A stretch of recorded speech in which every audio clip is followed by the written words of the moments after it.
OK, let's get my next guest out. Some people might not thank me for saying this, but personally, I think he is Scotland's finest. Will you welcome Frankie Boyle? Rolling down the street, smoking Indo, sipping on gin and juice. Get back! With my mind on my money and my money on my mind. Rolling down the street, smoking Indo, sipping on gin and juice. Frankie Boyle. Good to see you, Frankie. Good to see you, man. Now, interesting couple of weeks for you, I imagine. Yeah, it's been bizarre. You've been in the High Court. You took the Daily Mirror. If you haven't seen this story, I'm sure most of you had. Frankie took the Daily Mirror to court because of they accuse you of being a racist. Yeah, this is a racist comedian. OK, and you must be used to a fair amount of negative press because of some of the material you do obviously attracts that. Sure. And you're presumably relatively OK about some of the comments that are aimed at you. Oh, yeah, I'm great about most stuff. I've got a pretty thick skin. You've got a pretty thick skin, haven't you? I have to have a thick skin, yes. A fairly thick skin. I don't like some... I mean, you know, sometimes people hurt you, hurt your feelings. If someone said to you that your beard makes you look a wee bit like Alan Sugar's sex face... you wouldn't mind, would you? I'd have to go with that, I think. But you don't mind those kind of comments? I don't mind that kind of thing, but racism's a completely different thing, and I thought it was really serious, and we had to go to court. I mean, the weird thing for me is that I actually have hugely multiracial crowds. Yeah. So particularly when I come to London, like, might be like maybe half the crowd only would be white. Yeah. So it's kind of weird then to suddenly see this in the paper, this thing. And why do you think they said that about you? Because I was wondering whether this might be too simple, because you write a column for The Sun, don't you? Yeah. And they're kind of rival papers. Do you think that had something to do with it? Well, who knows? Because they didn't seem to have a case. They didn't have any witnesses. What was it based on? They said it was material where it was character-based comedy you were doing, or it was... There didn't seem to be anything. So some of the jokes were things that had words in them like, I hate racism, I could never be a racist, I haven't finished hating all the white people yet. You know, you're sort of sitting there going, how does this imply I'm a racist? Yeah. It was really strange. So you think maybe they just reached for a word and thought they'd get away with it? Yeah, literally. And what defence did they offer in court? What did they say? Almost nothing. There was no witnesses. There was just pretty much any joke that mentions race, they just kind of brought up. They trotted that out. And am I right in thinking they played some of your material in court for... It was a jury you had as well, wasn't it? Absolutely nightmarish. If you can imagine, like a joke is something that happens between an audience and the performer at the time, so actually to have it dragged out in court... Because normally, I guess, it's late night, people they've come knowing what they're getting, they've come wanting your material, and they're in a kind of mood for comedy. These guys are sitting, it's middle of the day... It's like looking at a mermaid on a mortuary slab. That's what it's like. It's just nothing seems funny at the point past where it was supposed to be funny. So you're sitting going, well, why did you use Emmanuel Adebayor in that joke? And I'm going, well, because it used to be Kevin Keegan. And, you know, Kevin Keegan got too old. Did it get any laughs in the courtroom? No, you couldn't really tell. You think you got the odd wee laugh, and then people would come up, no, it's court, you know? So just out of context, it was a horrible experience. Yeah. And yet you won the case. Yeah. And how much was the damages they gave you? I got £50-something thousand, which I've given to Reprieve, who are a charity who work with people on death row. It's great you gave it to charity. So obviously it wasn't you trying to get something out of them. It was just clearing your name. Well, I'm thrilled because I saw it and I thought, OK, in a way, you're an easy target to them, is maybe what they thought. Yeah. I think. You're back on tour. Frankie's back on tour, I'm very pleased to say, and the tour is called Last Days of Sodom. OK? You always have those kind of titles. But last time I spoke to you, you told me you were giving up touring for good. The tour you were doing back then, that was definitely, absolutely the last time you were ever going on tour. This is absolutely the last time. It's just like... I think we kind of live in a zombie culture where no one ever retires. Do you know what I mean? Madonna's still getting her tits out. Madonna's tits look like the kind of things you buy in a pet shop for dogs to chew on as a treat. Somebody's got to go. It's going to be me. OK, let's talk about this. You do attract a lot of criticism, and sometimes you will put jokes out there, remarks out there, which clearly upset people. Yeah. How do you justify that to yourself? Do you ever filter yourself? Do you ever think, OK, that's going to be too far, I shouldn't say that? Or is there no such thing for you? Well, I think you need to be honest. I mean, I think there's things that everybody would and wouldn't say. But I think there's also a thing now where people, they confuse the target of the joke and the subject of the joke. So, like, you see this in the papers a lot, do you know what I mean? Well, say I've got a joke at the minute and it's like, Wayne Rooney's had a hair transplant, someone should tell him that they do faces now as well. Right? And by the time that hits the papers, it's, oh, it's a terrible joke about face transplants. You're like, no, it's about Rooney and... It's about Wayne Rooney's unfortunate face. But it's a joke, because you don't mean that, of course, I suppose, or... Yeah, well, lots of things are like that, though. You think... There's a thing, in, particularly in the press, where they sort of go, oh, we don't like this kind of joke, we don't like these kind of things. And you think, but you do, you like to titillate your readers with them. It's, oh, you shouldn't have said this. And you think, well, don't print it then. It's like a flasher being up in front of a judge and the judge saying, you're accused of approaching a lady in a park and showing her one of these! You're right. So they're feeding off it in a different way. Yeah, they feed off it, but also they sort of they change the sense of it, you know? Yeah. But there must be some subject. Are there any topics, any subject matters that you would think were taboo that you wouldn't be comfortable? Like, you're a father.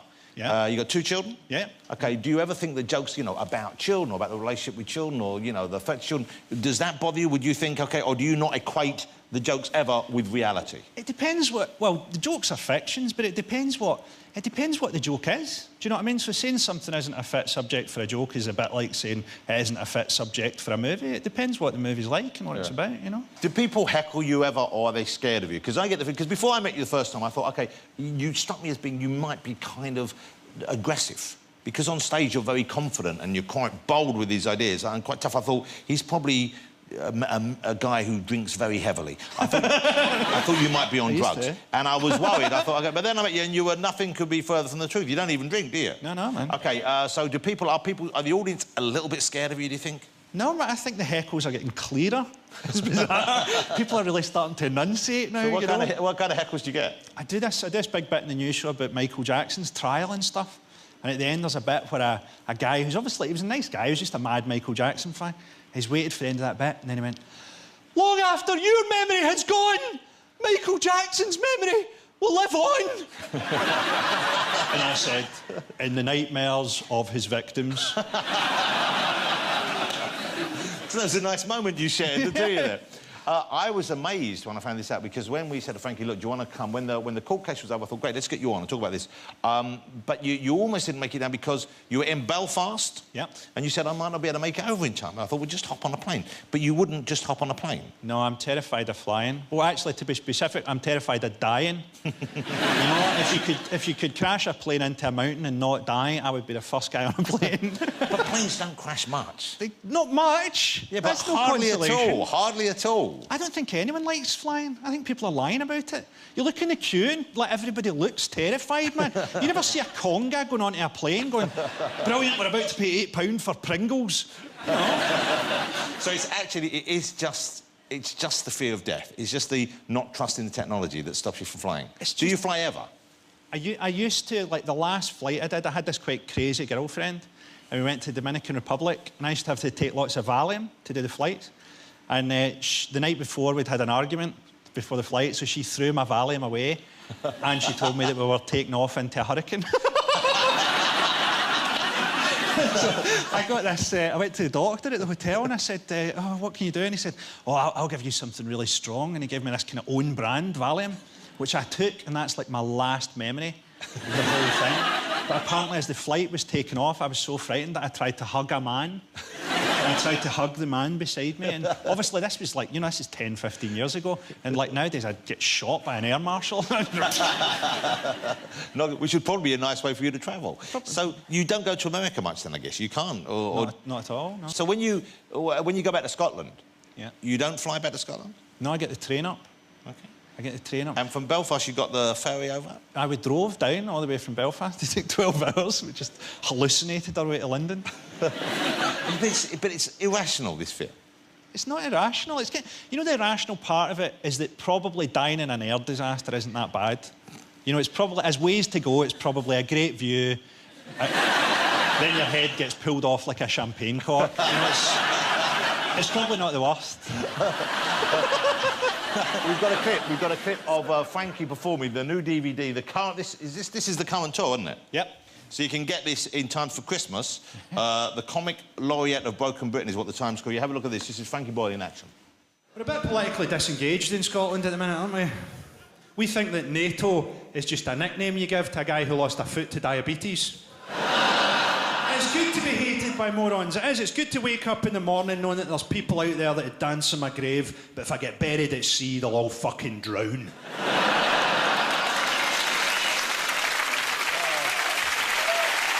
Will you join us in a minute? We've got Melissa's going to teach us some roller skating. Cool, man. You up for that? Yeah, totally, You haven't roller skated professionally before? I've done it very, very badly as a child. Yeah. I did it once when I was young. It's an awful experience, but I'm game for it. Congratulations on the court case. It was good to see you stand up for yourself. Cheers. Ladies and gentlemen, Mr. Frankie Boyle. Thanks, Frankie.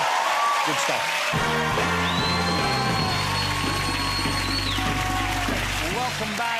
As we found out early on, Melissa you were a kind of an award-winning champion roller skater in your youth. Yes. And you said you could maybe teach us a few moves. So show us something simple or well, I think first we should just warm up our groin and our legs a little bit. Like, just on the spot. But don't go forward. And the first thing we're going to do is hold on to me. You hold on to each other. What? I put the sword straw.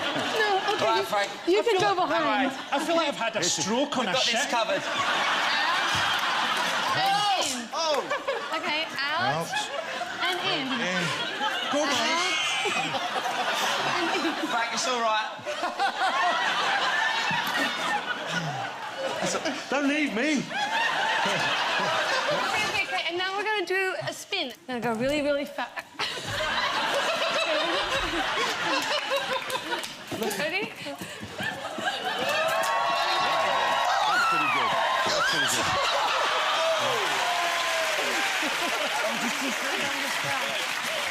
OK, can I have a ramp, please? I'd like a really big ramp. That's what we need. Yeah. Oh, shoot, that's really high. Come on, Melissa.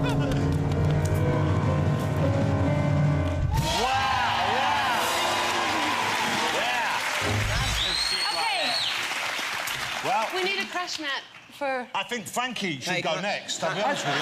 Melissa. To be honest, I think you're going to need to push me really fucking hard. Okay, ready? You will hold your hand and... No, we need a crash pad. We need a crash Jonathan, mat.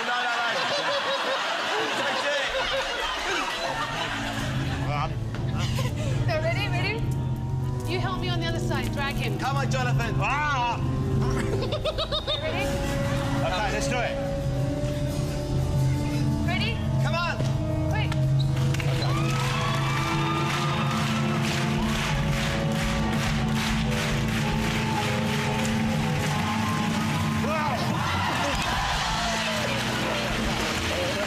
That's right in the middle.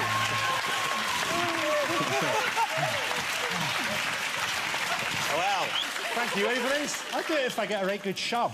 And yet, you won't fly, but you'll let two people push you over a firework. We're all in this together. I've okay? never felt older. Come on, Frank. Hold it. You can do it. Move my helmet. OK, Frankie, you can do it.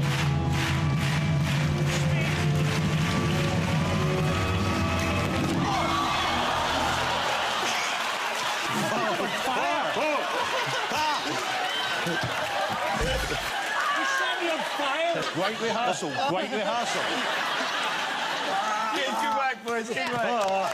Good work. Let's hear it from Frankie, for Olly, and of course Melissa George, ladies and gentlemen. Come on, let's sit down. Let's sit down so we can enjoy the music. This is the best way to get to it.